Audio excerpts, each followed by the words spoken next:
The other goddesses began to worry even more when she was so confident. They had a bad feeling. She only had to wait for him to arrive for training.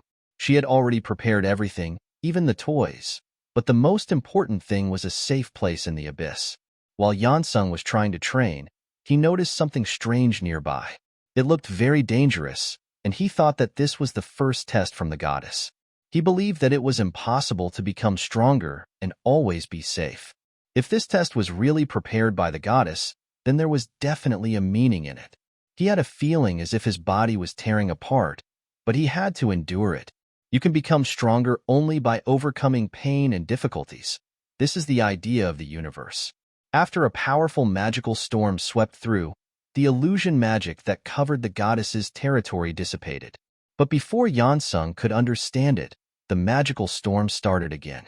Even the goddess herself could not have foreseen this. The girl should have felt his presence when he entered the training citadel, but there was no news about him yet. She left him 10 meters from the citadel. Why didn't he just go ahead and find her? The goddess allowed that earthlings might not act on their own. She prepared for him everything he needed for training. She even got first-class equipment so that he could train safely and effectively. She even got earth and toys for him so that he could have fun in his free time. The least she could do for a hunter who accepted such conditions was to prepare a comfortable environment for him to concentrate on his training.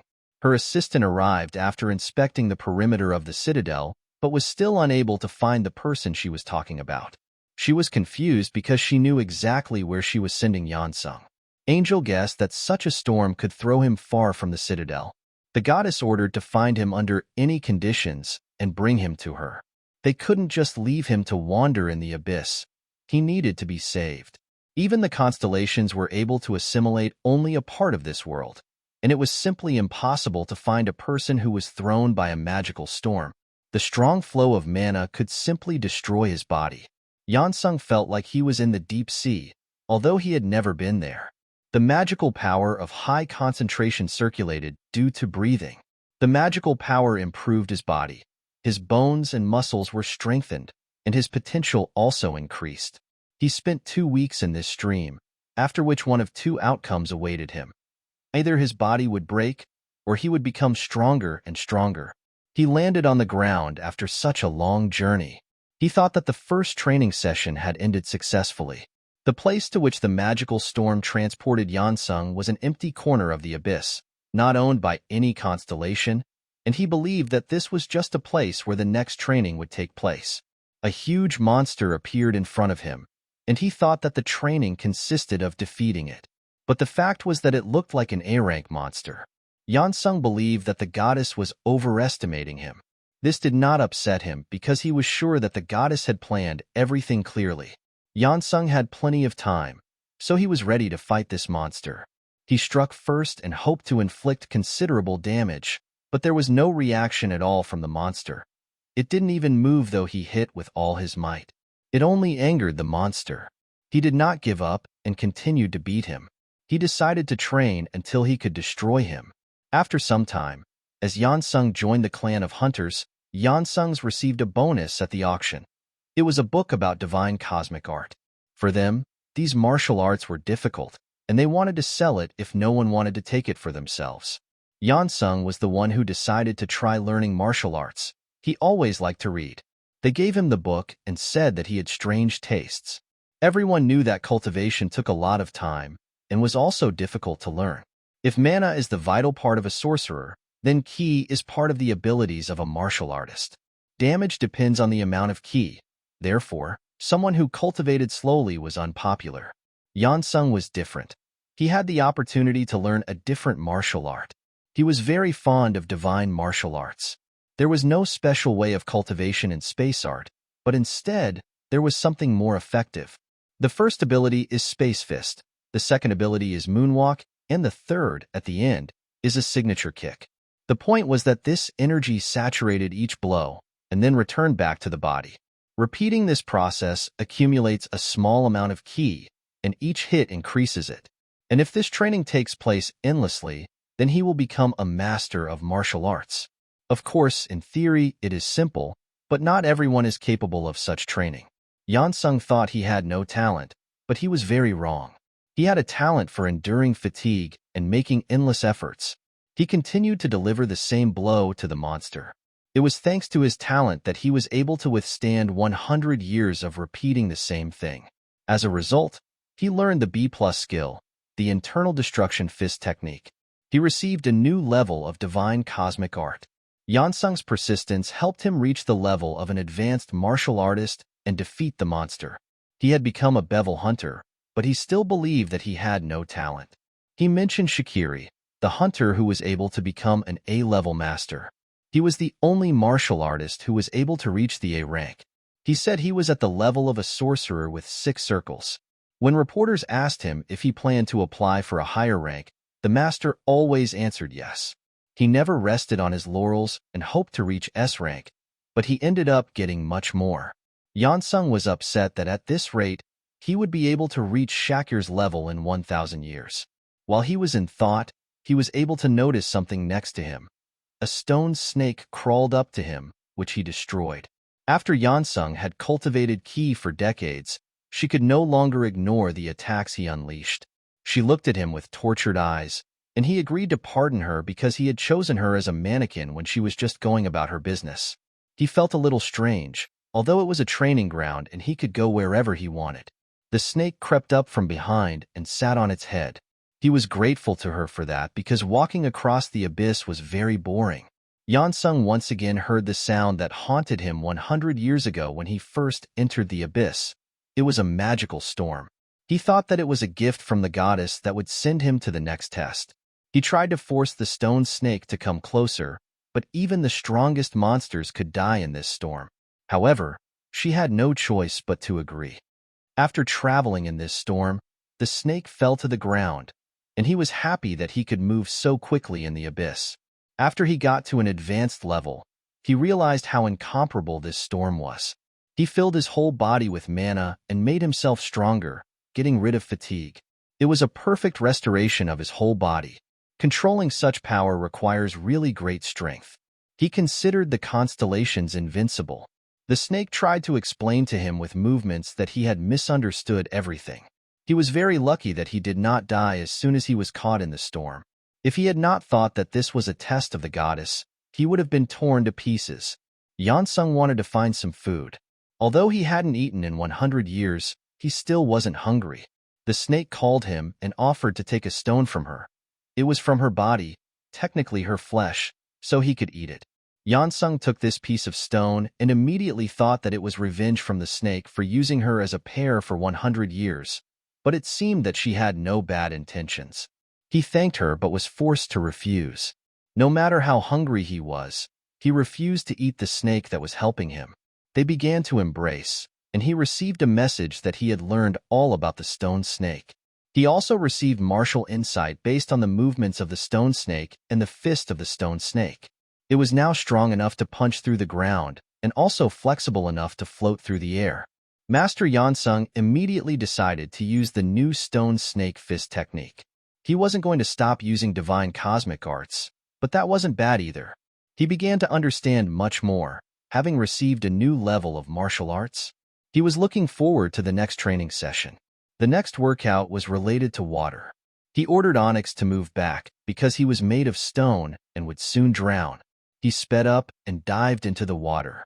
There were quite a lot of water monsters. Almost immediately, he received a message that poisonous water had entered his body. Because of this, his energy gradually decreased. If all his energy ran out, then his life would be in danger. His body began to resist the poison. In addition to all the problems, some creatures began to bite him. Meanwhile, Onyx was waiting for the return of his new friend, and he saw some movements in the middle of the reservoir. Then these small movements turned into a splash of water on the surface. He jumped out of the water and now understood what oceans are in the abyss. He saw something bright in the water at the bottom, but he did not understand whether he needed to get it. He did not understand how he would swim across the poisonous ocean, but if this was a task from the goddess, then there must be a way. Together with Onyx, they began to think about how he should act and develop a plan. He understood that first, he needed to accumulate enough energy with the space art to swim across the ocean. It was a logical decision, but it took a lot of time. He had already been in the abyss for 200 years. Yansung saw that Onyx was eating large stones. He also would not refuse to taste something, but thanks to Mana, he didn't feel hungry at all. While they were going about their business, a monster washed ashore from the poisonous ocean. If you think about it, he was considered a fish if he lived in the ocean. Yansung was already thinking about how he would cook it, but first, he needed to prepare a place to cook. He began to destroy stones and make something. After a few minutes, he managed to make a knife and a board. For the first time, it was not bad enough. He put the monster down and started cutting, but while slicing, his kitchen utensils just started to melt. Yansung wanted to start eating him raw, but Onyx tried to stop him from doing so and decided to give him a metal that would not melt like that. It was adamantium, a treasure among treasures, very highly valued among stone monsters. He was happy that this metal did not melt when in contact with this liquid. With the fact that he is in the abyss, Yansung will be able to make kitchen appliances. He was finally able to understand what his boss was trying to tell him when he talked about hobbies. Now he will be able to prepare food that will help him in training. He had no choice and began to taste the monster. Although even on Earth, he followed a strict diet, his companions did not want to taste his food, so they always ate in the cafeteria. For him, food was only a source of nutrients. Since the monster was from the poisonous ocean, its meat poisoned him, but he was brought out with the help of cosmic art. It was strange, but after he took a bite of the meat, his Kai energy increased. The tongue was a little numb, but the most important thing was that it gave results. Poison is also energy, and as long as he is not poisoned, he can transform the poison into Ki energy. Yansung planned to go hunting and eat every one of these monsters that lived in the ocean. In this way, he spent several centuries catching monsters and increasing energy. During this time, Yansung's mind and body changed a lot. The deadly poison first entered his body and then was expelled with the help of divine cosmic art. He became immune to a large number of rank poisons. The poison no longer affected him, and he himself could use it for his own purposes. The goddess still hadn't called him. He was wondering if everything was all right with the earth. He has reached the level of an expert. On Earth, he could not even dream of such a thing. At this stage, he must be an A-level hunter. On Earth, such hunters are considered strategic weapons, but they are being used for their own purposes, so they must continue training to save the world. Yansung said goodbye to Onyx because he had to move on to become stronger. Moreover, he was of the stone type, so he could not follow him into the water because of his resistance to poison. The ocean was not considered a threat to Yansung, and now all the monsters from the ocean had nothing left but to flee. He seemed to have become the emperor of this ocean, and so he finally found the source of the magical power that he saw on the first day. Now he will be able to look at it. He reached the very bottom and saw that it was a portal, just as he thought. It was a portal to the place of the next training. He was very interested in what the next training would be. Divine cosmic art foresees a battle. All of his gates were activated automatically. Ki energy overflowed his body. The body of people who had reached the level of an expert would independently prepare for battle when they sensed enmity, but even people who are not experts should be able to feel it. Upon arrival in this area, an insatiable bloodlust that can only be found in a high-level dungeon was directed at Yansung. One of the monsters asked him what race he was. He answered that he was a human. The monster guessed that Yansung was here for the first time, so he decided to explain something to him. Yansung was grateful for the help, but he mentioned that newbies need to be beheaded to understand that this land is ruled by a bloodlord. Yansung believed that this training ground had a sufficiently strict code of conduct. The monster began attacking him with its giant sword, but he, thanks to his new skills, was able to simply destroy his weapon. It shocked the monster because normally he could destroy any newbie with one punch. After that, he delivered a powerful kick in response, and the master of this dungeon simply fell to the ground after this powerful attack. All the demons were nervous about this development of events. The ruler was humiliated before their eyes. Yansung said he only came to take the test. One demon asked if he wanted a test to get their master's attention. The monsters were discussing him. He looked pretty good for someone who looked like a wimp. Their boss ordered to kill this scum because he had never been made so nervous by anyone. He ordered them to kill and dismember. They attacked at the same time, But this did not stop Yansung from repelling their attacks and destroying the enemies. He tested all the skills acquired over several centuries, and he liked it very much. He understood that he would not be able to constantly restrain attacks in the open area. The demons were afraid of him but believed that, in any case, his mission was to be food for dogs. After these words, he ordered his dogs to attack and destroy this man.